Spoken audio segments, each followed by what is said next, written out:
Let me show you how to get rid of this green screen effect using vMix. So the first thing we're going to do is to come here, right here, to click where you have this gear icon on the window where the green screen montage is. So a dialog box is going to pop up, and we're going to come to where I have color key right here. Now I'm going to check this option, check the box, the color key box, and then I'm going to take this eyedropper to right here.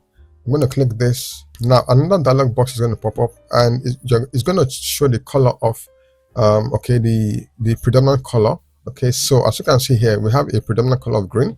Okay, so I'm going to click the green part of the box. Now as you can see right here, okay, the green background has been, well, a part of it has been removed, but we need to get it perfectly done. So what we need to do is to come right here to where we have chroma key filter. So I'm going to click this right here, and then I'm going to take the slider all the way up.